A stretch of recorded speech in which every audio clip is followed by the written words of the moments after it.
시청자 여러분 안녕하십니까? VOA 뉴스투데이 시작합니다. 세계 각국 정상들이 연설에 나서는 올해 79차 유엔 총회 일반 토의가 막을 내렸습니다. 일반 토의 마지막 날 북한은 미국을 거듭 비난하면서 핵 문제로 흥정을 하지 않겠다면서 비핵과 대화 거부의 뜻을 다시 밝혔습니다. 주요국들은 북한의 지속적인 도발과 심화하는 북러 군사협력 문제를 거듭 비판했습니다. 뉴욕 유엔 본부에서 함지하 기자가 보도합니다. 유엔 총회 일반 토의 마지막 날인 30일 연단에 오른 김성 유엔 주재 북한 대사는 예년과 마찬가지로 미국을 비난했습니다. 특히 북한이 핵을 개발한 이유는 미국의 적대시 정책 때문이라는 기존의 주장을 되풀이하면서 북한의 비핵화를 놓고 대화하지 않을 것이며 미국의 차기 대통령이 누가 되든 이런 입장에는 변화가 없을 것이라고 밝혔습니다. 전체 조선인민이 피어린 투쟁으로 이룩한 우리 국위를 놓고 그 누가도 흥정하지 않을 것입니다. 미국에서 그 누가 집권하든 우리는 일개 행정부가 아니라 미국이라는 국가적 실체 그 자체를 대상할 것이며 마찬가지로 미국이 구원던 정권도 달라진 조선민주주의 인민공화국을 상대해야 할 것입니다.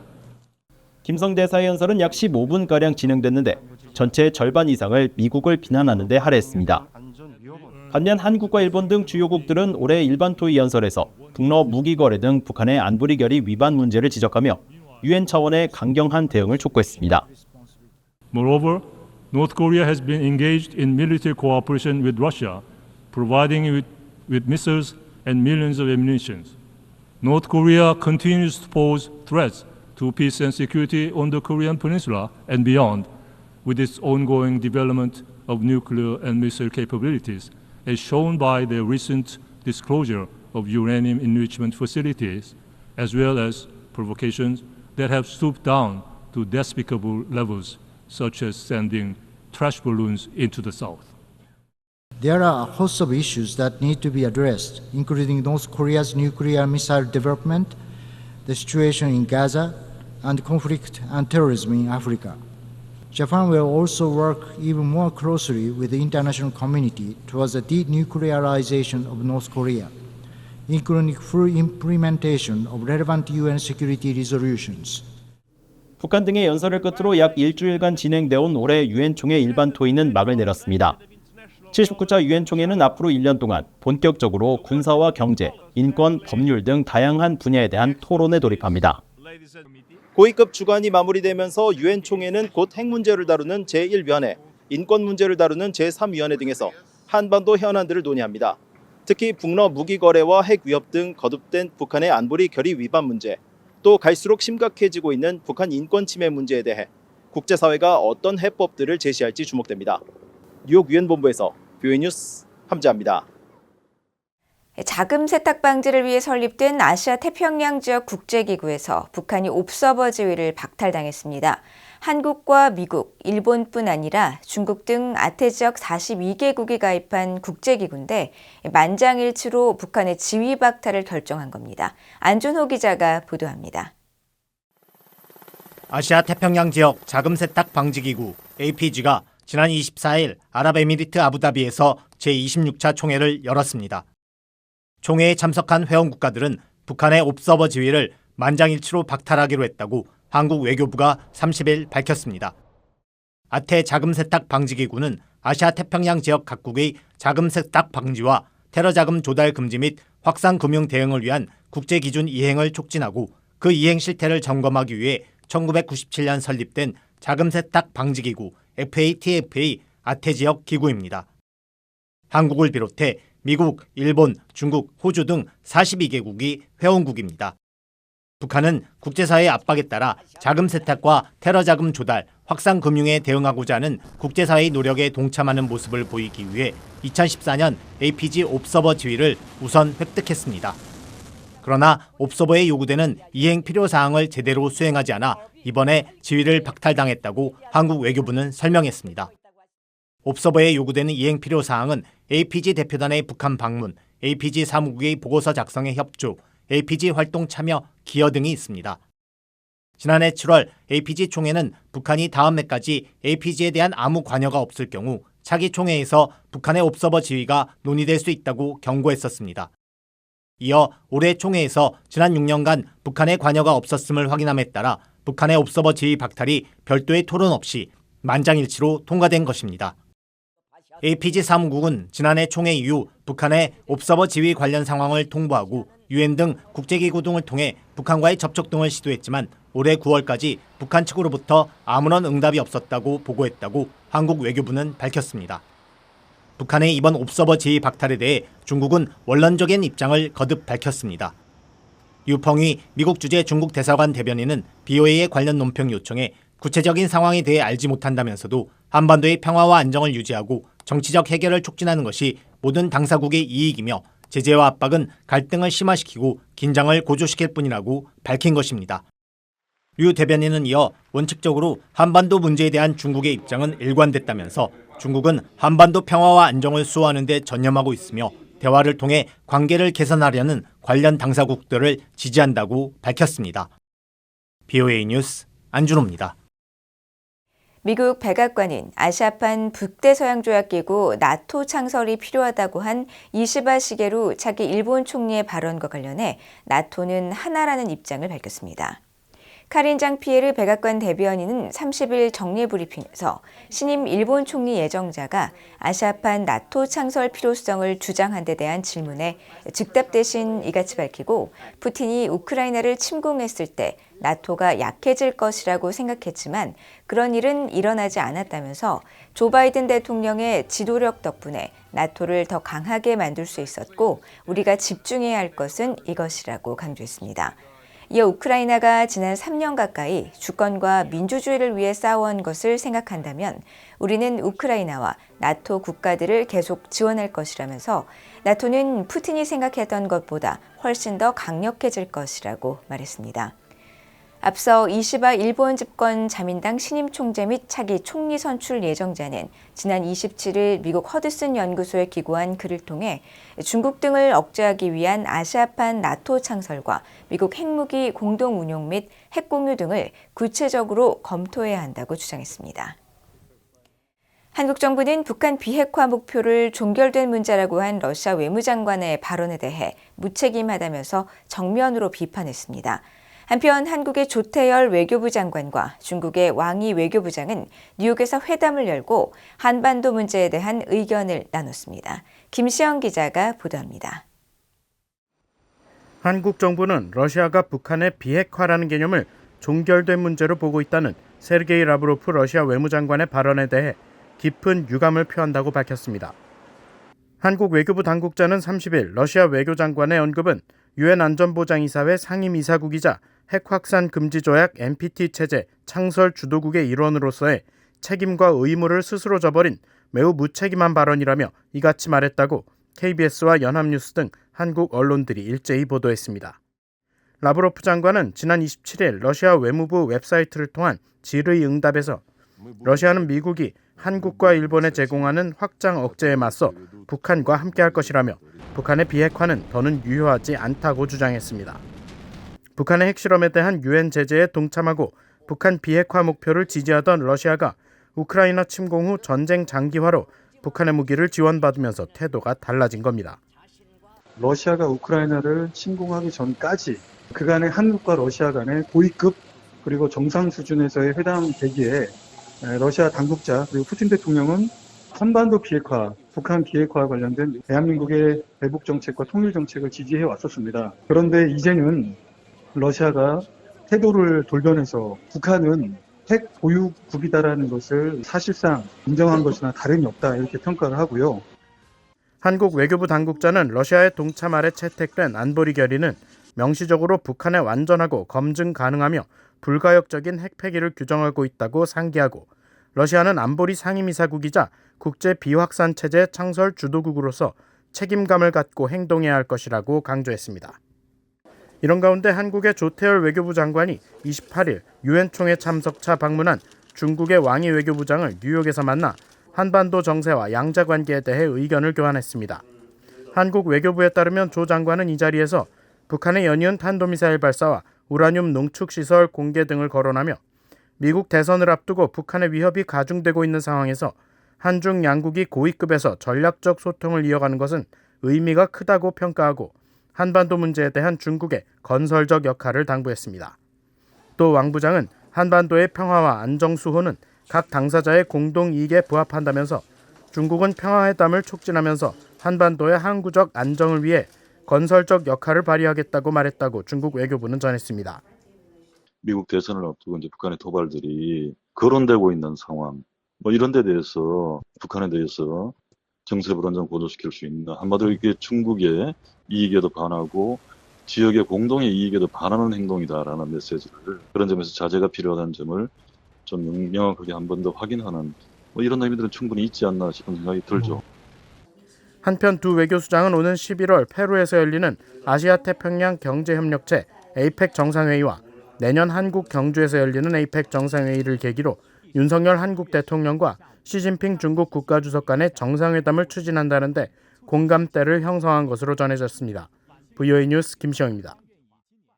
최근 주요 7개국 G7 외교장관 회의 후 발표한 의장 성명에 대해 북한이 비난을 하자 미국 국무부가 북한의 핵 추구를 비판하며 북한 주장을 일축했습니다. 국무부 대변인은 30일 BOA의 관련 논평 요청에 북한이 다수의 안보리 결의를 위반하며 핵무기를 계속 추구하는 것은 국제 안보와 비확산 체제에 심각한 위협이 되고 있다고 지적했습니다. 이어 우리의 목표는 여전히 한반도의 완전한 비핵화라면서 이런 목표를 향해 노력하는 동안 한반도에서 우발적 군사 충돌의 위험을 줄이는 것 등 북한과 하고자 하는 여러 가치 있는 논의가 있다고 강조하고, 그러나 현재까지 북한은 대화에 관심이 있다는 징후를 보이지 않고 있다고 비판했습니다. 그러면서 대신 북한은 도발의 범위와 규모가 눈에 띄게 증가했으며 영내 긴장을 고조시키고 우발적 또는 의도하지 않은 확전의 위험을 증가시키는 데 기여했다고 지적했습니다. 앞서 미국 등 G7 국가 외교장관들은 지난 24일 뉴욕에서 회담 후 발표한 의장 성명을 통해 북한의 핵과 탄도미사일 개발을 비판하고 완전한 비핵화를 거듭 촉구했으며, 북한 조선중앙통신은 29일 논평을 통해 난폭한 주권 침해 행위라고 주장하며 어떤 대가를 치르더라도 핵을 포기하지 않을 것이라고 위협했습니다. 한국의 윤석열 대통령과 슬로바키아의 로베르토 피초 총리가 정상회담을 갖고 양국 관계를 전략적 동반자 관계로 격상하는 공동성명을 채택했습니다. 한국 대통령실은 30일 보도자료를 통해 윤 대통령이 한국을 공식 방문한 로베르트 피초 총리와의 정상회담을 가졌으며, 두 정상은 원자력 등 에너지와 국방, 방위산업 분야 등의 협력 강화를 중심으로 한 공동성명을 발표했으며, 슬로바키아가 아시아 국가와 전략적 동반자 관계를 맺은 것은 한국이 처음이라고 밝혔습니다. 또 두 정상은 북한의 도발 행위와 북러 군사 협력에 대한 강한 우려를 공유하고 북한의 완전한 비핵화와 인권 증진을 위해 긴밀히 협력해 나가기로 했다고 설명했습니다.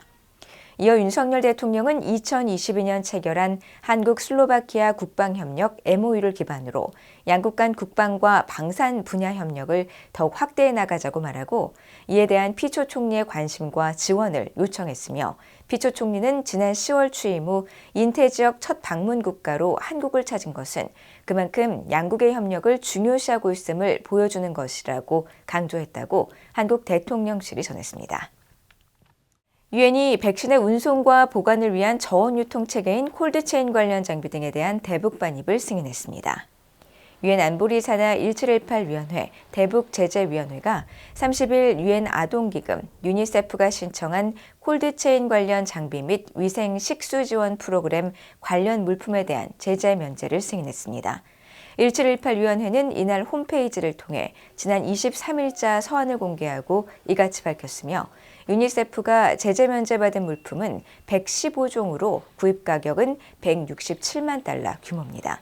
백신 이동 장비와 우물 드릴 파이프와 공기 정화기 등 관련 물품들은 북한의 산모와 어린이를 위한 백신 프로그램과 위생 식수 지원 프로그램에 필요한 장비들입니다.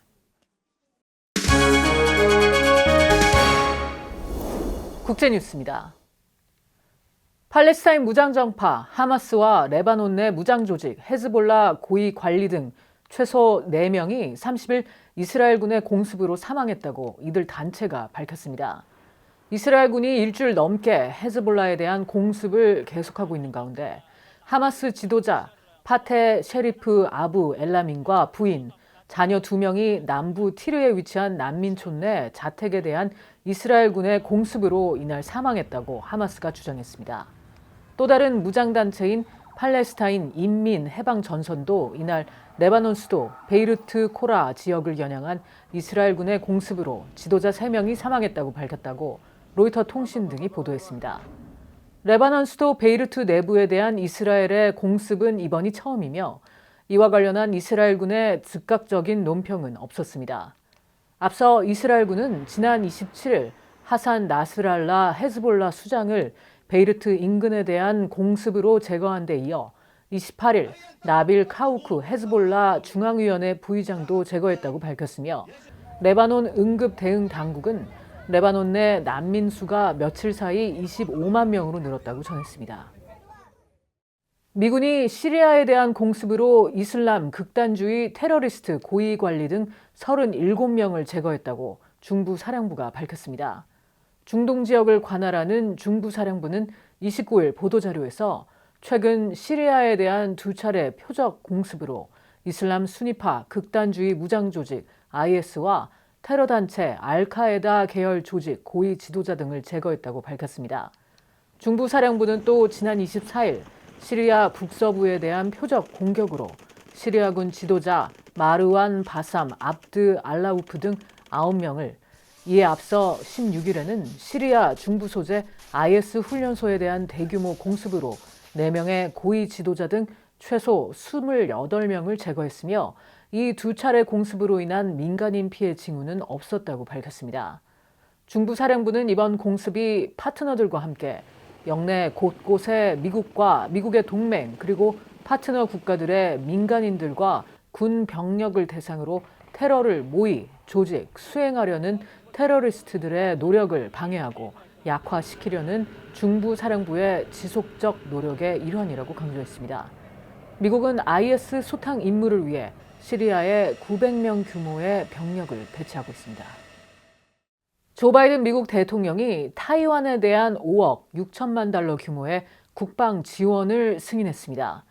백악관은 29일 성명에서 바이든 대통령이 타이완에 대한 지원을 위해 국방부의 군수 물자와 서비스, 교육 훈련에 최대 5억 6,700만 달러의 사용을 지시할 권한을 토니 블링컨 국무장관에게 부여했다고 밝혔습니다. 구체적인 지원 내용은 공개되지 않았지만 미국의 이번 지원은 최근 타이완 해협 등지에서 중국의 위협이 증가하고 있는 가운데 타이완의 군사력을 강화하기 위한 조치라고 로이터 통신은 전했습니다. 미국은 지난해에도 3억 4,500만 달러 규모의 타이완 국방 지원을 승인한 바 있습니다. 타이완을 자국 영토라고 주장하고 있는 중국은 타이완에 대한 주요 무기 공급국인 미국의 F-16 전투기 등 각종 무기 판매에 대해 강하게 항의하며 중단을 거듭 촉구해왔습니다. 차기 일본 총리인 이시바 시게루 집권 자민당 총재가 중의원을 조기에 해산하고 10월 27일 총선거를 실시하겠다고 밝혔습니다. 지난 27일 자민당 새 대표로 선출된 이시바 총재는 30일 기자회견에서 새 정부가 가능한 한 빨리 국민의 심판을 받는 게 중요하다면서 총선을 예정보다 1년가량 앞당겨 실시하는 계획을 발표했습니다. 이에 따라 일본 중의원은 다음 달 15일 해산될 예정입니다. 내각제를 채택하고 있는 일본은 집권당 대표가 총리를 맡으며 이시바 총재는 10월 1일 국회에서 102대 일본 총리로 선출될 예정입니다. 한편 이시바 총재는 이날 자민당 부총재의 스가 요시히데 전 총리를 당 수석 고문에 아소타로 자민당 부총재를 임명하는 등 주요 당직 인선을 발표했습니다. 이시바 총재는 총선과 함께 출범할 새 내각 인선도 상당 부분 확정했다고 NHK 방송 등 일본 언론들이 보도했습니다. 지금까지 국제뉴스였습니다. 이상으로 BOA 뉴스투데이를 모두 마칩니다. 시청해주신 여러분 고맙습니다.